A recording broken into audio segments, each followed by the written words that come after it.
औज़ुबिल्लाहि मिनश्शैतानिर्रजीम बिस्मिल्लाहिर्रहमानिर्रहीम।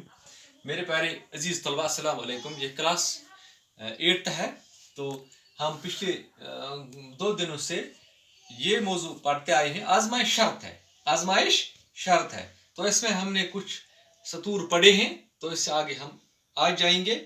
तो मेरी तरफ ध्यान रखो, ये पेज नंबर 65 है, class 8 subject Urdu, page number 65 आजमाइश शर्त है। जैसे जो ही आप पेज नंबर 65 खोलेंगे तो आपको पूरी नजर आएगा। तो इंशाल्लाह अब हम सीधा डायरेक्ट मौजू पे जाएंगे।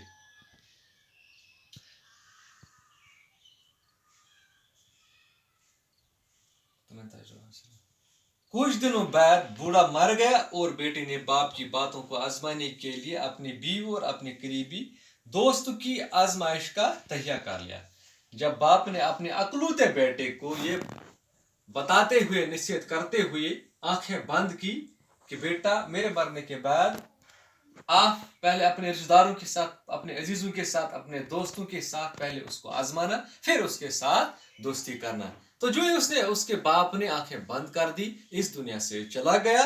तो इस अकलूते बेटे ने आजमाने के लिए अपनी बीवी और अपने करीबी रिश्तेदार की आजमाइश का तैयार कर। अब उसने सोचा कि पहले मैं अपनी बीवी और अपने रिश्तेदार से ये आजमाइश शुरू करूंगा। तैयार कर दिया है उसने, अपने दिल में सोचा कि मैं अब अपने बूढ़े बाप की नसीहत को अब बजा लाऊंगा।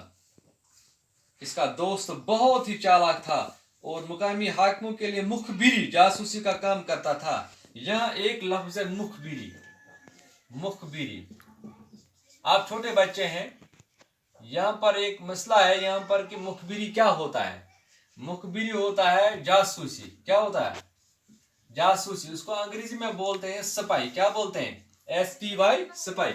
मुखबिरी का काम क्या होता है? मुखबिरी का काम एक जगह से बात उठानी है और दूसरी जगह पर पहुंचाने। मुखबिर बेसिकली बोलते हैं खबर देने वाले को।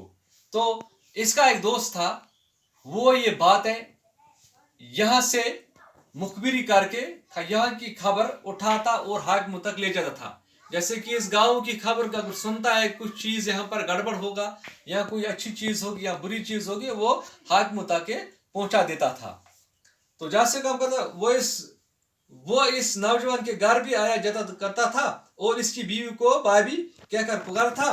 तो वो उसका दोस्त उसके घर भी आता था, सकलूते लड़के के घर भी आता था और उसकी बीवी को भाभी भी कहलाता था।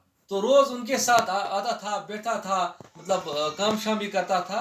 तो अब इतना ही आज होगा, तो इंशाअल्लाह कल हम इसके आगे जाएंगे।